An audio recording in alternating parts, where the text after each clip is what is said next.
Welcome to our live. ನಾನು ನಿಮ್ಮ ಜನಪದ ಸೋನು ಝೋನ್ಗೆ ವೆಲ್ಕಮ್ ಮಾಡ್ತಾ ಇದ್ದೀನಿ. ಎಲ್ಲರೂ ಹೇಗಿದ್ದೀರಾ? ಚೆನ್ನಾಗಿದ್ದೀರಾ ಅಂದ್ಕೊಳ್ತೀನಿ. ನಾನು ಸೂಪರ್ ಆಗಿದ್ದೀನಿ. ಇವತ್ತಿನ ಚಿಕ್ಕ ಶಾರ್ಟ್ ಆ್ಯಂಡ್ ಸ್ವೀಟಾಗಿ ಲಾಗ್ ಮಾಡ್ತಾ ಇದ್ದೀನಿ. ಬಿಕಾಸ್ ಮಕ್ಕಳಿಗೆ ಲಂಚ್ ಆ್ಯಂಡ್ ಟಿಫನ್ ಬಾಕ್ಸ್ನ ಹೇಗೆ ಈಸಿ ಮೆಥಡಲ್ಲಿ ಪ್ರಿಪೇರ್ ಮಾಡ್ಕೋಬೇಕು ಅಂತ ಹೇಳಿ. ಸೊ ಇದನ್ನು ಲಾಗಲ್ಲಿ ತೋರಿಸ್ತಾ ಇದ್ದೀನಿ. ಕಂಪ್ಲೀಟಾಗಿ ವಿಡಿಯೋ ನೋಡಿ, ಹಾಗೆ ಲೈಕ್ ಮಾಡಿ, ಸಬ್ಸ್ಕ್ರೈಬ್ ಮಾಡ್ಕೊಳ್ಳಿ, ಸಪೋರ್ಟ್ ಮಾಡಿ to my YouTube channel.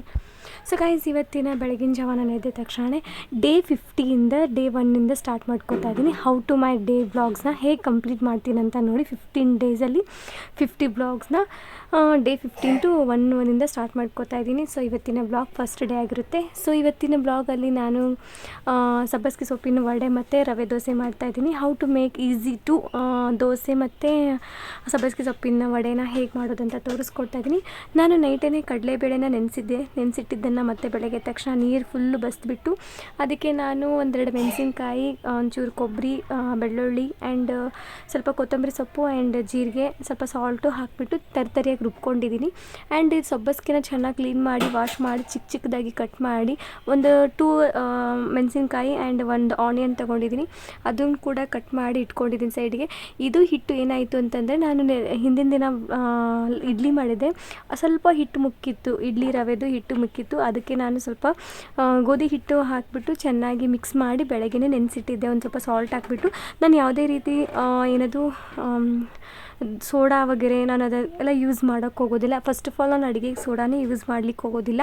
So ಅದನ್ನು ನೆನೆಸಿಟ್ಬಿಟ್ಟಿದ್ದೆ, ಬೆಳಗ್ಗೆನೇ ನೆನೆಸಿದ್ದೆ. ಅದಕ್ಕೆ ಸ್ವಲ್ಪ ಸಕ್ಕರೆ ಹಾಕಿ ಸ್ವಲ್ಪ ಸಾಲ್ಟ್ ಹಾಕಿಬಿಟ್ಟು ಇಟ್ಬಿಟ್ರೆ ನೀವು ಈಸಿಯಾಗಿ ಮಾಡ್ಕೋಬೋದು. ಚೆನ್ನಾಗಿ ಉಬ್ಕೊಂಡ್ಬಿಡುತ್ತೆ ಹಿಟ್ಟು.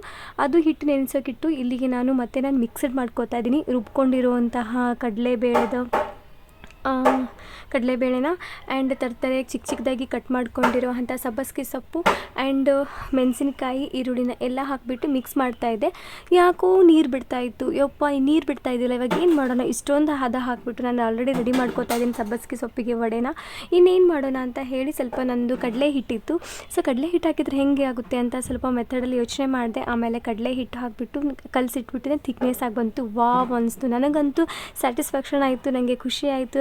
ಸಬ್ಬಸಿಗೆ ಸೊಪ್ಪಿನ ವಡೆನ ತುಂಬ ಚೆನ್ನಾಗಿ ಬಂತು, ಕ್ರಿಸ್ಪಿಯಾಗಿ ಬಂತು. ತುಂಬ ಸಾಫ್ಟ್ನೆಸ್ಸು, ಕ್ರಿಸ್ಪಿಯಾಗಿ ಎರಡೂ ಮಾಡಬಹುದು. ಈ ಕಡೆ ನಾನು ದೋಸೆ ಹಾಕ್ಕೊಳ್ತಾ ಇದ್ದೀನಿ.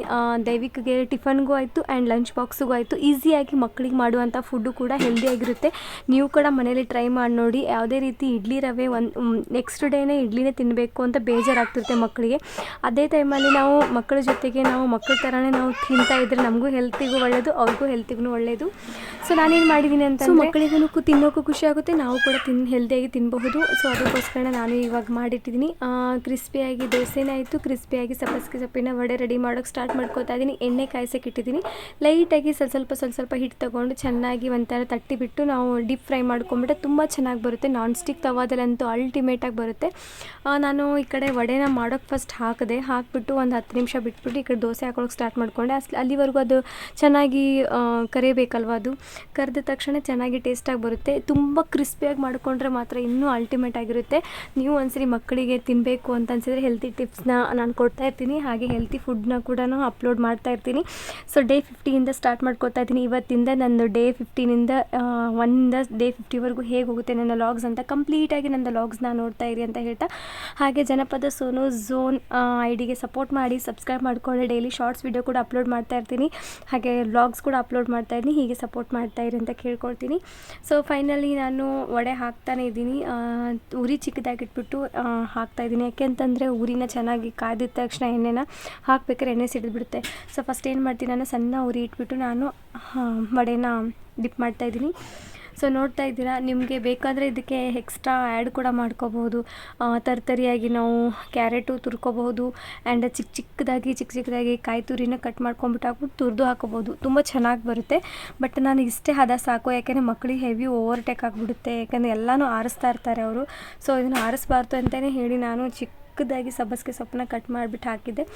ಫೈನಲಿ ತಿಂದರು. ಏನೋ ಒಂದು ಸಬ್ಬಸಿಗೆ ಸೊಪ್ಪಿನ ಪಲ್ಯನೇ ಮಾಡಬೇಕು ಅಂತೇನಿಲ್ಲ. ಈ ಥರ ವಡೆ ಮಾಡ್ಬೋದು, ರೊಟ್ಟಿ ಮಾಡ್ಬೋದು ಆ್ಯಂಡ್ ಪಲ್ಯ ಕೂಡ ಮಾಡ್ಬೋದು, ಸಾಂಬಾರು ಕೂಡ ಮಾಡ್ಬೋದು. ಬಟ್ ನನಗೆ ಅನಿಸಿದ್ದನ್ನು ತಲೆಗೆ ಬಂದಿದ್ದು ವಡೆ ಮಾಡಬೇಕು ಅಂತಲೇ ಇಂಟೆನ್ಷನ್ ಇಟ್ಕೊಂಡೇ ಮಾಡಿದ್ದೀನಿ. ಫೈನಲಿ ನನ್ನ ಹೌ ಟು ಮೇಕ್ ಸಬ್ಬಸಿಗೆ ಸೊಪ್ಪಿನ ವಡೆ ಆ್ಯಂಡ್ ರವಾ ದೋಸೆ ಅದಕ್ಕೆ ನಾನು ಪುಟಾಣಿ ಚಟ್ನಿ ಕೂಡ ಮಾಡ್ಕೊಂಡಿದ್ದೀನಿ. ಇದಕ್ಕೆ ಒಗ್ಗರಣೆ ಕೂಡ ಹಾಕಿರಲಿಲ್ಲ. ಇಲ್ಲ, ಪ್ರತಿ ಸರಿ ನಾನು ಒಗ್ಗರಣೆ ಹಾಕೋದು ನೋಡಿರ್ತೀರ. ಅದಕ್ಕೆ ತಾನೇ ನಾನು ಡಿಫ್ರೆಂಟಾಗಿ ಪುಟಾಣಿ ಚಟ್ನಿ ಮಾಡಿಕೊಂಡೆ. ಪ್ರತಿ ಸರಿ ನಾನು ಕಡಲೆಬೇಳೆ ಹುರಿದ್ಬಿಟ್ಟು ಹಾಕ್ತಾಯಿದ್ದೆ, ಬಟ್ ಈ ಸರಿ ಹಾಕಿರಲಿಲ್ಲ. ಜಸ್ಟ್ ಪುಟಾಣಿ ಮತ್ತು ಏನದು ಬೆಳ್ಳುಳ್ಳಿ, ಹುಣಸೆ ಹಣ್ಣು, ಜೀರಿಗೆ, ಉಪ್ಪು, ಸಕ್ಕರೆ, ಕಾಯಿ ತುರಿ ಹಾಕಿಬಿಟ್ಟು ಸ್ವಲ್ಪ ಕೊತ್ತಂಬರಿ ಸೊಪ್ಪು, ಒಂದೆರಡು ಹಸಿಮೆಣಸಿನ್ಕಾಯಿ ಹಾಕಿಬಿಟ್ಟು ನಾನು ರುಬ್ಕೊಂಡಿದ್ದೆ. ಅದಕ್ಕೆ ಪುಟಾಣಿ ಚಟ್ನಿ, ಈ ಚಟ್ನಿನ ಕೂಡ ಸಬ್ಬಸಿಗೆ ಸೊಪ್ಪಿಗೆ ವಡೆಗೂ ತುಂಬ ಮ್ಯಾಚ್ ಆಗುತ್ತೆ ಅಂತ ಹೇಳ್ತೀನಿ. ಆ್ಯಂಡ್ ಡೀಪ್ ಫ್ರೈ ಆಗ್ತಾಯಿದೆ. So sorry for disturbance. ಯಾಕೆಂದರೆ ನನ್ನ ಮಗು, ನಾನು ಎವ್ರಿ ಟೈಮ್ ನಾನು ಏನೇ ಕೆಲಸ ಮಾಡಬೇಕಂದ್ರೆ ಅವ್ನು ಮಲ್ಕೋವರೆಗೂ ನನಗೆ ವಾಯ್ಸ್ ಕೊಡೋಕ್ಕಾಗೋದಿಲ್ಲ. ಬಿಕಾಸ್ ಮಲಗಬೇಕಾದ್ರೂ ವಾಯ್ಸ್ ಕೊಡಬೇಕು ಅಂತಂದರೆ ಟೈಮ್ ಆಗಿಬಿಟ್ಟಿರುತ್ತೆ, ಅಪ್ಲೋಡ್ ಮಾಡೋಕ್ಕಾಗೋದಿಲ್ಲ. ಒಂದು ರೀಸನ್ಗೆ ನಾನೇನು ಮಾಡ್ತೀನಿ ಅಂದರೆ ಇಷ್ಟೊತ್ತಿಗೆ ನಾನು ವಾಯ್ಸ್ ಕೊಡ್ತಾ ಇರ್ತೀನಿ. ಸೊ ಏನಾದರೂ ತೊಂದರೆ ಅನಿಸಿದರೆ ನನ್ನ ವಾಯ್ಸಲ್ಲಿ ಅಥವಾ ಸೈಡಲ್ಲಿ ಡಿಸ್ಟರ್ಬೆನ್ಸ್ ಅನಿಸಿದರೆ ದಯವಿಟ್ಟು ಕ್ಷಮೆ ಇರಲಿ ಬಿಫೋರೇ. ಸೊ ಡೀಪ್ ಫ್ರೈ ಮಾಡ್ತಾನೆ ಇದ್ದೀನಿ. ತುಂಬ ಚೆನ್ನಾಗಿ ಬರುತ್ತೆ. ನನಗಂತೂ ತುಂಬಾ ಇಷ್ಟ ಆಯಿತು, ದೈವಿಕಗಂತೂ ತುಂಬಾ ಇಷ್ಟ ಆಯಿತು. ಪ್ರತಿಯೊಂದು ನಾನು ಕ್ವಿಕ್ಕಾಗಿ ಮಾಡುವಂಥ ಫುಡ್ಡು ಮತ್ತು ಕ್ವಿಕ್ಕಾಗಿ ಮಾಡುವಂತಹ ಸ್ನ್ಯಾಕ್ಸ್ ಕೂಡ ಮಕ್ಕಳಿಗೆ ಲಂಚ್ ಬಾಕ್ಸ್ಗೆ ಮತ್ತು ಟಿಫನ್ಗೆ ಏನು ಬೇಕಾಗಿರೋ ಇಂಗ್ರೀಡಿಯೆಂಟ್ಸ್ನ ನಿಮಗೆ ಶೇರ್ ಮಾಡ್ಕೋತಾ ಇದ್ದೀನಿ. ಇಷ್ಟ ಆದರೆ ನೀವು ಕೂಡ ಸಬ್ ಮಾಡ್ಕೊಳ್ಳಿ ಆ್ಯಂಡ್ ಲೈಕ್ ಮಾಡಿ. ಹಾಗೆಯೇ ನನ್ನ ಕಂಪ್ಲೀಟಾಗಿ ವಿಡಿಯೋ ನೋಡಿದ್ರೆ ನಿಮಗೂ ಖುಷಿಯಾಗುತ್ತೆ, ಹಾಗೆ ನನಗೆ ನೀವು ನೋಡಿದ್ದೀರಂತ ನನಗೂ ಕೂಡ ತುಂಬಾ ಖುಷಿಯಾಗುತ್ತೆ. ಫೈನಲಿ ಈ ಲುಕ್ ಬರ್ತಾ ಇದೆ. ತುಂಬ ಖುಷಿನೂ ಆಗ್ತಾಯಿದೆ. ಯಾಕೆಂತಂದರೆ ನಾನು ಒಂದ್ಸರಿ ಟ್ರೈ ಮಾಡಿದ್ಮೇಲೆ ನನಗೆ ಸ್ಯಾಟಿಸ್ಫ್ಯಾಕ್ಷನ್ ಆದ್ರೇ ನಾನು ಅಪ್ಲೋಡ್ ಮಾಡೋಕ್ಕೆ ಹೋಗೋದು, ಇಲ್ಲಾಂದರೆ ನಾನು ಅಪ್ಲೋಡ್ ಮಾಡೋಕ್ಕೆ ಹೋಗೋದಿಲ್ಲ. ಬಟ್ ನನಗೆ ತುಂಬ ಕಂಪ್ಲೀಟಾಗಿ ಸ್ಯಾಟಿಸ್ಫ್ಯಾಕ್ಷನ್ ಆಯಿತು, ಖುಷಿನೂ ಆಯಿತು. ಸೊ ನೀವು ಇದೊಂದ್ಸರಿ ಟ್ರೈ ಮಾಡಿ ನೋಡಿ, ಹೇಗೆ ಅನಿಸ್ತಿದೆ ಅಂತ ಹೇಳಿ ಕಮೆಂಟ್ ಸೆಕ್ಷನಲ್ಲಿ ಹೇಳಿ. ಹಾಗೆ ಮಕ್ಕಳಿಗೆ ಮಾಡುವಂಥ ಲಂಚ್ ಬಾಕ್ಸು ಮತ್ತು ಬ್ರೇಕ್ಫಾಸ್ಟಿಗೆ ತುಂಬಾ ಈಸಿ ಆಗುವಂತಹ ಫುಡ್ಡು ಕೂಡ ಹೌದು, ಹೆಲ್ದಿಯಾಗಿ ಕೂಡ ಹೌದು. ಸೊ ಫೈನಲಿ ನನ್ನ ಲುಕ್ ಹೀಗೆ ಬಂದಿದೆ. So thank you for watching.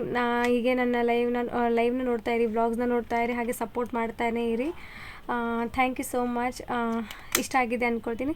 ಸಬ್ಬಸಿಗೆ ಸೊಪ್ಪಿನ ವಡೆ ಜೊತೆ ಆ್ಯಂಡ್ ರವೆ ದೋಸೆ, ಇದನ್ನು ನಾನು ದೈವಿಕಗೆ ಬೆಳಗ್ಗೆನೂ ಬ್ರೇಕ್ಫಾಸ್ಟು ಕೊಟ್ಟೆ ಆ್ಯಂಡ್ ಲಂಚ್ ಬಾಕ್ಸಿಗೆ ನಾನು ಬರೀ ವಡೆ ಹಾಕ್ಕೊಟ್ಟು ಕಳಿಸ್ದೆ. ದೋಸೆ ರೆಗ್ಯುಲರಾಗಿ ತಿಂತಾನೆ ಇರ್ತಾನೆ ಅಲ್ವಾ, ಸೊ ಅದಕ್ಕೋಸ್ಕರ. ಸೊ ಫೈನಲಿ ಈ ಲುಕ್ ಬಂತು. ಆ್ಯಂಡ್ ದೈವಿಕಗಂತೂ ಅವ್ರ ಡ್ಯಾಡಿ ಪ್ರತಿದಿನ ಅವರೇ ತಿನ್ನಿಸೋದು, ನಾನು ತಿನ್ಸೋಕೆ ಹೋಗೋದಿಲ್ಲ. ಸೊ ಅದಕ್ಕೋಸ್ಕರ ಅವ್ರಿಗೆ ಕೊಡೋಕೆ ಹೋಗ್ತಾಯಿದ್ದೀನಿ. ಹೇಗಿದೆ ಹೇಗಿಲ್ಲ ಅಂತ ದೈವಿಕ್ ನೋಡಿ ರಿಯಾಕ್ಟಲ್ಲೇ ಗೊತ್ತಾಗುತ್ತೆ. ಅವನಿಗೆ ಶೂಸ್ ಎಲ್ಲ ಹಾಕ್ಬಿಟ್ಟು ರೆಡಿ ಮಾಡಿ ಕೂರಿಸಿದ್ರು. ಅವನ ಜೊತೆ ಮಾತುಕತೆ ಹೇಳ್ತಾಯಿದ್ರು, ಏನೇನೋ ಹೇಳ್ಕೊಡ್ತಾಯಿದ್ರು. ಈ ಥರ ಎಲ್ಲ ಬರೀ ಮೊಬೈಲೇ ನೋಡಬಾರ್ದು ದೈವಿಕ್ ಅಂತ ಹೇಳಿ ಬೈತಾಯಿದ್ರು. ಫೈನಲಿ ಅವ್ನು ಮೊಬೈಲ್ ಇಟ್ಬಿಟ್ಟು ತಿನ್ಕೊಂಡು ದೇವ್ರಿಗೆ ನಮಸ್ಕಾರ ಮಾಡಿ ದಿನ ಒಂದು ಕುಂಕುಮ ಹಚ್ಕೊಂಡು ಹೋಗ್ತಾನೆ. Thank you, bye.